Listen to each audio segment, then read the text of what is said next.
기본적으로. 음. 근데 회사가 저렇게 들어갈 정도면 돈도 없는데 돈 네. 들어갈 일이 참 많네요. 아니, 들어갈 일이 이게 기본적으로 직원들은 그냥 있을 거고, 법무법인하고 회계법인인데, 이게 그 몇천만 원이거든요. 대부분 이제 성급금을 다 주는 거니까 몇천만 원이라서 우선 시작하는 거죠. 그리고 여기는 실질심사 대상 여부기 때문에 아직까지 완전 뭐 그 돈 1억 없고 막 그럴 정도는 아니에요.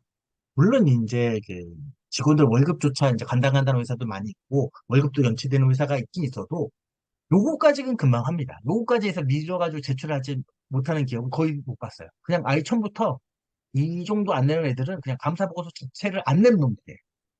죽겠다는 놈들. 물론 그런 놈도 있긴 있습니다. 근데 그 정도는 아니기 때문에 거의 대부분 다 요 정도까지는 이제 이게 잘 만들든 못 만들든 냅니다. 기본적으로. 근데 내용들은 딱 보면은 그냥 통상적으로 그렇구나. 그러니까 IPO하고 똑같다고 보시면 돼요. IPO하고. IPO하고 똑같다라고 보시면 저는 그렇게 느꼈어요. 저는 그렇게 느껴가지고 근데 만들어서 내면 되죠. 그걸 이제 좀, 최대주주가 좀 지분도 좀 포기하시고, 투자 전환도 하시고, 그렇게 하면 되는데, 그런 건데, 하여튼, 나쁜 일 저지른 분이, 어? 해야 되는데, 하여튼 좀 그렇습니다. 예, 우선은 이렇게 정보 요구서를 제출을 하고요. 그 다음에, 심사 이제 기준이 어떻게 되냐. 아, 기준이 어떻게 해요? 요건 이제 실질 심사예요. 아까 치면 실질 심사 들어가서 죽을 것 같다. 그럼 회생 절차 들어간다고 했죠. 회생 절차 들어가면, 안 합니다. 아. 근데 회생 절차 개시 신청은 기각돼 있어. 너네 안 돼. 그냥 그 회생까지 필요 없어. 하면은 실질심사 하는 거예요. 실질심사 하는 겁니다. 죽이든 살리든. 그럼 이제 주요 심사 기준은 회생 절차 개시 신청 기각 등의 사유 거의 없어요. 회생 신청은 다 받아줍니다. 거의 대부분 받아줍니다. 뭐 마약을 팔거나 이런 회사가 아니고서는 회생 절차는 다 받아줍니다. 그리고 해당 법인의 계속성 가능 유무. 이게 필요하죠? 계속 가는 거. 심사 항목에 이제 상장 및 상장 적격성 관련 허위 서류 제출. 이거 아까 전에 없는 거 만들려고 했는데, 이게 되나 모르겠 진짜 중요성, 이제 허위 자료, 요거 보면 이제 뭐, 이런 거 이제 사실대로 잘 써서 내라. 그런 내용인데, 하여튼 뭐, 알 수 없죠, 이런. 개별적 요건이 이렇고요. 그다음에 요건 이제 개별적, 제출한 서류가 진실되게 만들어서 제출해라. 증빙들도. 이런 거고요. 두 번째는 이제 종합적. 종합적 요건은 좀 여러 가지가 있어요. 종합적 요건은 여기 보시면 경영의 계속성, 보면은 경영의 투명성, 그리고 투자자 보호, 요런 기준으로 한 세 가지가 있고요. 요 세 가지 중에서 이제 영업 및 재무 상황 등에 대한 경영의 계속성. 1번, 매출 지속 가능, 매출이나 이익이 이런 것들이 지속 가능하게 나오냐, 신규 사업 진출, 사업 규모 투자율 뭐 이런 거 많냐, 잘 될 것 같냐, 근거가 뭐냐, 그리고 개선 계획으로는 매출 회복이 어느 정도 가능하냐, 돈을 진짜, 돈을 어디서 끌어와가지고 집어넣으면 매출이 정말 뜨고 이익이 나오냐, 이런 거고요. 수익성 회복 가능성, 이거 3년 동안, 이게 보통, 이게 꼬꾸라졌는데, 기존 했던 영업들로는 계속해서 안 된다는 거잖아요. 그래서 이제 신규 사업 진출해가지고 업셀링 하겠다는 뭐 이런 뜻인데, 그럼에도 불구하고 너네 수익성을 회복할 수 있는 방법이 무엇이냐, 라는 거고요. 그리고 이제 타법인 뭐 주식 등의 손실 뭐 이런 거는 이제 숫자적인 부분이라서 이런 거 왜 처음부터 투자했냐 뭐 이런 걸 좀 보는 것 같고 영어 활동 개선 뭐 이거는 잘 모르겠어요. 개선 계획으로 인한 수익성 회복 가능성이 당연한 이야기죠. 네. 그리고 여기서 연구 개발 및 주요 사업으로 하는 기술 성장 기업 등에 대해서는 요거 외에 요거 이제 기술 성장 기업이라서 연구 개발 중점을 보겠다. 그래서 뭐 개발 경과 지속 가능 자금 조달 뭐 이런 거 보겠다. 요것만 봐서는 뭐 기술 성장 기업들은 매출이 없기 때문에 이런 거, 요 부분을 중점으로 보겠다. 기술 성장 기업에 대해서 이렇게 이제 나와 있고요. 그리고 이제 그 위에 거는 이제 매출 IS 손익계산서고 요거는 이제 BS 재무 상태 부채 비율 차익 규모 만기 구조, BW나 시비를 얘기하고 아니면은 이제 장기 차입금, 단기 차입금을 얘기하겠죠. 부도 발생 가능성 여부라든지 뭐 이런 거. 자본 잠식의 정도, 추이. 유상증자에서 자본 잠식을 해가지고 50% 초과되는데 뭐 격차가 한 300억이다. 100억 버는다고 해서 자본 잠식이 해소가 되지 않잖아요. 그래서 감자를 하는 거긴 하지만 뭐 이런 것들, 재무구조 개선 가능성. 그래도 뭐니 뭐니 해도 개인 횡령, 재무상태 이런 거 불법행위에 대한 이제 채무 상태 악화 여부. 요게 뭐 어마무시하면 앞에 값을 다 안 되죠. 그래서 보통 횡령 배임 떠져가지고 했을 때는 무조건 결론은 현재 재무 상태에서는 미치는 영향이 비미하다.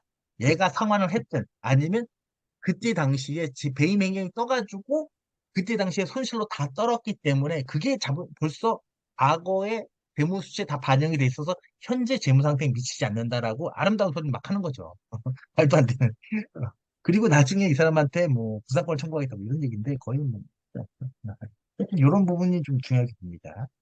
그리고 우발 채무로 실현 뭐 이제 지급 보증 뭐 지급 보증 이런 거 최대 주주 관련돼 가지고 이런 것들 좀 소송 특이 소송 Y사의 뭐 지금 현재도 이제 KT인지 자회사 막 소송 이런 거 막 있는 것은 재무 상태에 미치는 큰 영향이 크죠. 그런 것들 또 본다. 경영의 계속성 그리고 경영의 투명성, 지배구조, 내부 통제 제도, 공시체계 등 경영의 투명성. 최대 주주미 경영진의 불법행위. 아, 이건 제가 좀 최대 주주는 제가 지금 경영의 안정성의 위협.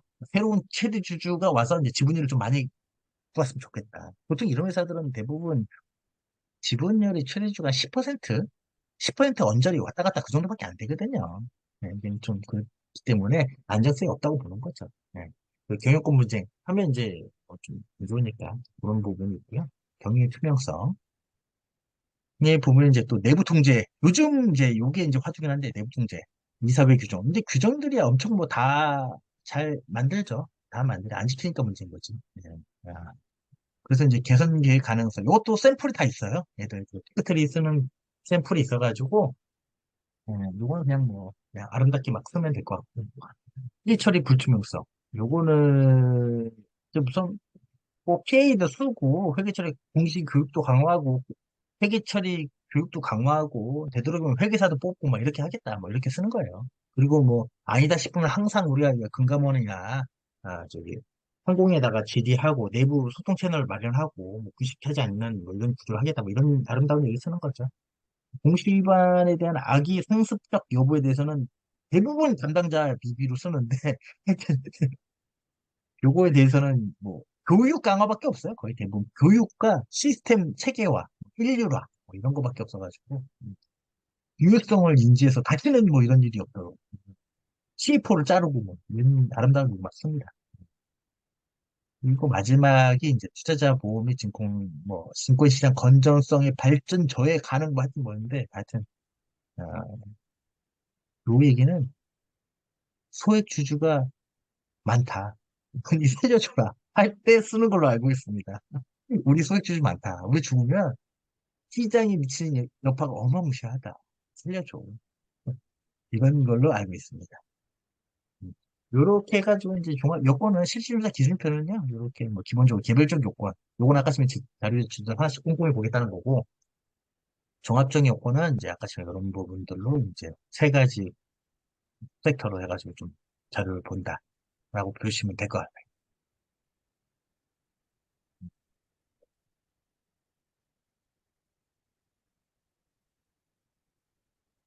참, 그리고 저런 거 할 때마다 드는 생각이 애널리스트 리포트가 굉장히 중요한데 어떤 근거 자료를 낼 수도 있잖아요.